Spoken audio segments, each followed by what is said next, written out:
was thinking this whole Christianity is so barbaric. It just Hmm. have a hard time relating to it. Um, since then, I'm really into blood atonement. Not like I really like the theology of it, but like Yeah.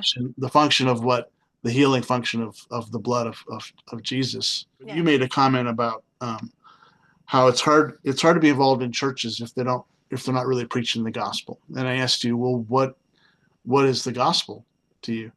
And you said something about it in embracing the reality of suffering, or Hmm. that people don't always get healed. Sometimes you get the sense or the thing that, if you don't get healed from whatever physical thing, then you're there's something wrong with you, your faith, you're Mm, not doing the things right, you're not doing the stuff right. But there's something about the suffering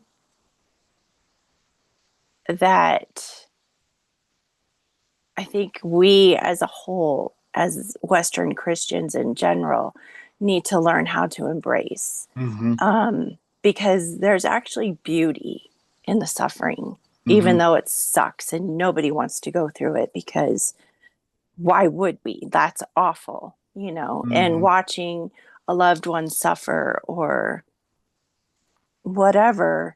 Yeah. There's nothing fun about it. There's nothing fun about suffering. There's nothing fun about what Jesus did for us. Like, my gosh, would you sign up for that?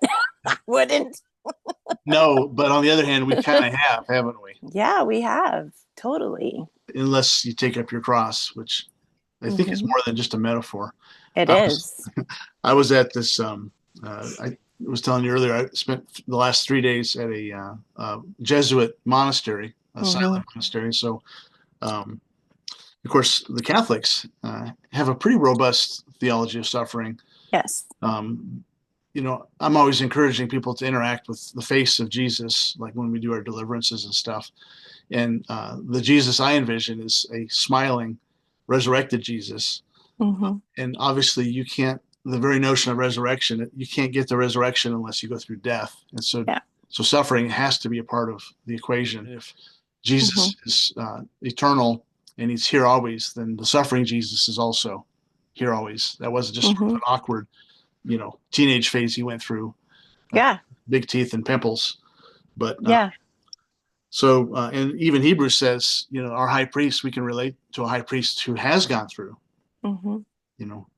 Yeah. Um, so yeah, I think you're right that we don't really have a place for pain where we can hurt, and that it's okay to hurt. Hmm. Uh, or and if it's not okay to hurt, then it's better not to hang around, Hmm. because we're Well, and never going to really, explain ourselves or yeah. something. And really, it boils down to um, we don't know how to just sit with people in their suffering. Like, we don't know how to just be in that space and not have to fix it, not have to make it okay, but just to be with somebody Mm-hmm. in that dark space. Like, I remember I was telling a friend, like, we were talking about it as I was coming out of my little dark hole. Um, that I can know there's only a handful of people that were with me in that space that could actually, you know, be okay just being there with me in that. And, I will forever be grateful to those women who were with me in that place. Well, the miracle is you did have that there were Yeah. a handful of women. Yeah. And, No, no men though. Huh? Are men just too well, shallow? And no, my husband was great. My he, husband was fine.